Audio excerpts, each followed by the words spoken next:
दोस्तों वेटरन्स नमस्कार। मैं आपको बताना चाहूँगा, हमने बहुत सारे वीडियो बना दिए और रोज़ाना हम बना रहे हैं और बनाते जाएंगे।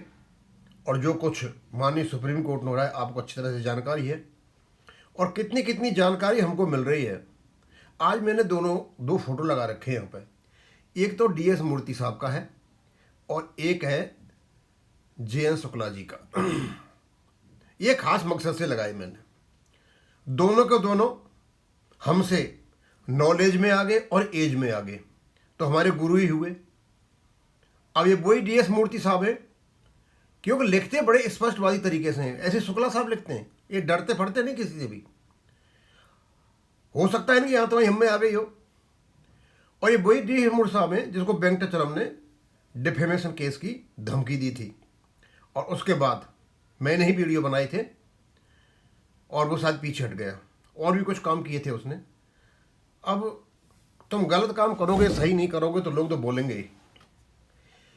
DS मूर्ति साहब का एक पक्का कमिटमेंट है, स्लोगन है, एक पक्की जमीन पर खड़े हुए हैं ये। और क्या जमीन है? वो कहते हैं updation is sure, updation is for sure certain through supreme court only. किसी भी इनके मैसेज में, स्टेटमेंट में, किसी भी इनके राइटअप में चले जाइए, ये जरूर लिखेंगे अपडेशन होना है, श्योर होना है, सर्टेन होना है और सुप्रीम कोर्ट के माध्यम से होना है। आज से नहीं है, कई सालों से कहते चले आ रहे हैं। मेरा तो यह पदार्पण ही मुश्किल से 1 साल हुआ है। ये बहुत सीनियर है इस क्षेत्र में से। और ये जो अपने शुक्ला साहब है, ये तो आपका 1993 का जो समझौता हुआ था उसके सिग्नेटरीज हैं, तो इनको तो सारी चीज़ों का पता है। मूर्ति साहब भी बहुत, पर इनको भी शायद पता है। इनके दोस्त जो हैं मूर्ति साहब के, काफ़ी लंबी बड़ी मात्रा में हैं, काफ़ी नॉलेज रखते हैं, उनके भी हम पढ़ते डालते रहते हैं। तो आज मैंने खास करके 2 मतलबों से चुना मैंने। एक तो इनका जो डालते रहते हैं, काफ़ी कुछ लिखा है इन्हें, कहाँ कहाँ लिखा है वो बताऊंगा मैं आपको। एक तो क्या है कि जब भी शुक्ला साहब लिखते हैं, भाई एक संस्कृत का एक इनका श्लोक है, ना तुम्हारी इच्छा है मुझे, ना राज्य की, ना स्वर्ग की, मेरी इच्छा है केवल और केवल गरीबों की सेवा करना। ये बेहद धार्मिक किस्म का प्रवचन ही कह लो, श्लोक कह लो, कुछ भी कह लो। और इसी प्रकार यहां पे जब ये लिखते हैं मूर्ति साहब, अंत में ये कहने के बाद अपडेशन श्योर एंड सर्टेन, तो लिखते हैं let us therefore in the mean time pray for the divine blessing of क्या नाम है, Mata Kanak Durga abode Indra, Kanak Durga abode Indrakeeladri Vijayawada, ये यहाँ के देवी होंगी। और उसके बाद ओम मात्रे नमः, ओम भोलेनाथ हर महादेव, ये जरूर लिखते हैं। यानी कहने का मतलब ये है दोनों का, मूर्ति जी का भी इनका भी। अब कुछ भी काम करो, कुछ भी करो, ऊपर वाले को जरूर ध्यान रखो। यानी हम जो सफलता की आशा कर रहे हैं वो हमारे हाथ में नहीं है, वो ऊपर वाले के हाथ में है। खूब लिखो, करो जो कुछ। जब भी ये लिखते हैं, and I am very much impressed with that.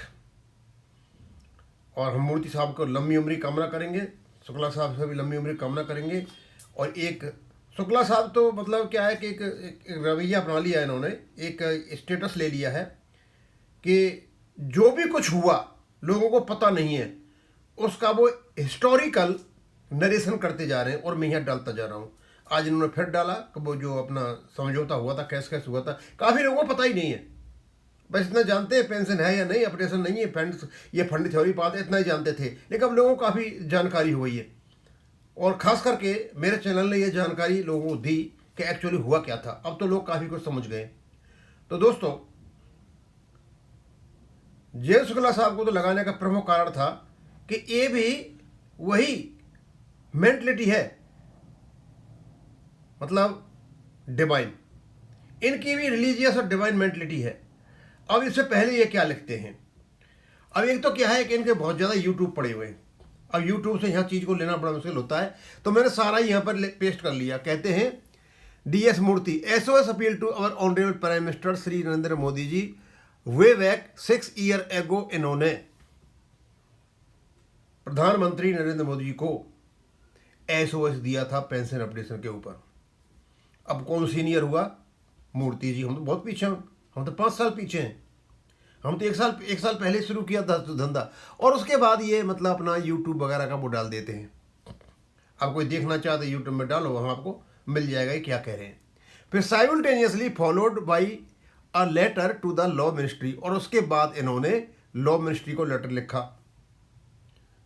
Simultaneously, मैं 6 साल पहले, किसके? रिगार्डिंग पेंशन अपडेशन के में, और रेगुलेशन 35(1) के बारे में, employ pension regular 95 latest amendment के साथ। समझ में बात नहीं आई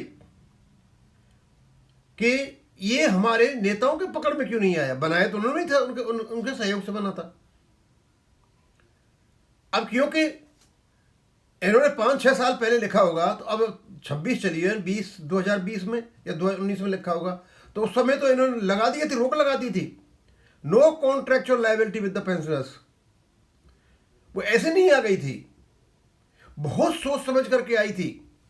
जब 2003 में अटल बिहारी वाजपेयी की सरकार जब थी, मार्च में 2004 में चली गई, 2003 मार्च में आया था आपका अमेंडमेंट 35(1), और उसके बाद उनकी सरकार लगभग दिसंबर तक रही होगी, उसमें लग गया होगा उनका जो क्या नाम है सिलेक्शन होने वाला। 2004 में कांग्रेस आ गई, और उसके आने के बाद जो तोड़फोड़ हुई, इवन आरबीआई का जो 2003 में अपडेशन किया था वो भी वापस ले लिया, कहते हुए अपडेशन नोटिफिकेशन नहीं हुआ है।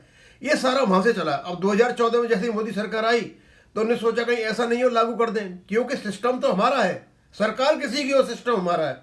सिस्टम तो वेंकटाचलम का था, आईबीए का था, बोला सर हमसे अपडेशन कैसे ले जाएंगे? तो 2015 में नो कॉन्ट्रेक्चुअल लायबिलिटी क्लॉज डाल दिया, लेकिन हल्ला नहीं मचे, लोग उल्टे सीधे नहीं हो, इसलिए इन्होंने हर बार रेजिडुअल इश्यूज में डालते रहे पेंशन अपडेशन, और भी जितने मुद्दे थे हमारे सारे, मतलब शांति भी करना और देना भी नहीं, दोनों मतलब बैलेंसिंग करके चल रहे थे ये पूरे के पूरे।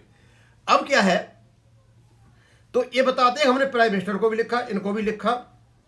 अब इनको तब लिखेंगे जब ये जो फाइनेंस मिनिस्टर 2020 में कहा था कि भैया उनका ऑपरेशन वगैरह देखो, तो तब आईबीए ने नहीं सुना। आईबीए तब सुने ना जो ये कम्युनिस्ट बैठे हुए पूरा पूरा 9 कंस्टिट्यूएंट जो बैठे हुए यूएबीयू के, ये सुनने दें, क्योंकि इनको इंटरेस्ट नहीं था। जब उन्हें पता है जब इनको ही इंटरेस्ट नहीं तो हमें क्या इंटरेस्ट होगा, तो उनका भी चलता रहा पूरा का पूरा। अच्छा, उसके बाद also click the following link to view my live speech. Andhra Pradesh के फंक्शन में गवर्नमेंट में कोई इनका लाइव स्पीच हुआ था, ये उसका भी जिक्र करते हैं। तो आप समझ सकते हो कि is a quite candid in straight forward personality. और उसके बाद इन्होंने in the backdrop of my complaint, फिर इन्होंने 30/7/2025 को कंप्लेंट भी की, सीजीआई को, एसजीआई को, पीएमओ को, सीपी ग्राम पर भी की। फिर उनका इंटरव्यू हुआ 4/9/2025 को, वेरिफिकेशन भी किया, सारे काम करते रहे पूरे के पूरे, मतलब पूरे डिटेल दे रखा। जब भी ये डालते हैं सारी चीज़ों को डालते हैं। अब मैं सोचा मेरा अब ज़्यादा तो कुछ है नहीं करने को, तो कम से कम लोगों को ये तो पता चले कौन क्या कर रहा है।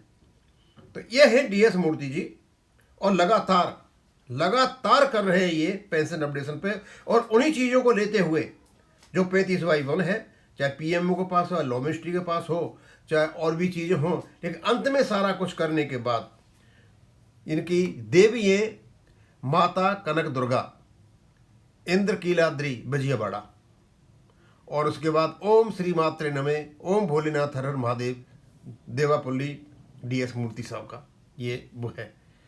मैं चाहता था कि मैं यहाँ इसको अपने चैनल पर डालूं, हमेशा के लिए डल जाएगा, हमेशा के लिए रहेगा।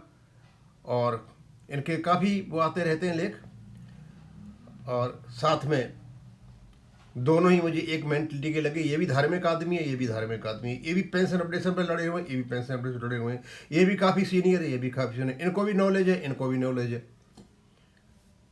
अपने नीरज शुक्ला साहब अपने क्या नाम है जो सेटलमेंट था उसके सिग्नेटरी रहे हुए हैं, तो ये भी लगभग उसी टाइम के होंगे। ये सब पुराने लोग हैं। एज तो हमारी भी काफ़ी है, लेकिन नॉलेज में हम बहुत पीछे हैं, इनके बराबर नॉलेज नहीं है। अब क्योंकि मेरा चैनल है और मेरा तो इन्वेस्टिगेटिव मैटर है, मैं तो चीज़ों को अंदर से खोज के निकालता हूँ, लीगल इंटरप्रिटेशन, तो थोड़ा सा लोग ज़्यादा मतलब पसंद करते हैं, अंदर तक की बातें कहते हम कह के, और उसका असर ये हुआ कि थोड़ा सा हम जो स्ट्रेट फॉरवर्ड हुए, कैंडिड हुए, तो जो सिनॉप्सिस को खुलेआम हमने विरोध किया तो वो सुधर भी गया। तो दोस्तों, हमारे जितने भी एक्टिविस्ट हैं उनको हम अपने चैनल पर जगह देते रहेंगे और डालते रहेंगे। हम केवल और केवल जानकारी के लिए हैं। और इसके बाद एक वीडियो बनाऊंगा शुक्ला साहब का, उन्होंने हिस्टोरिकली 1993 से लेकर के और जो रेगुलेशन आया तब तक क्या हुआ था, सारी बातें इन्हें डाली हैं।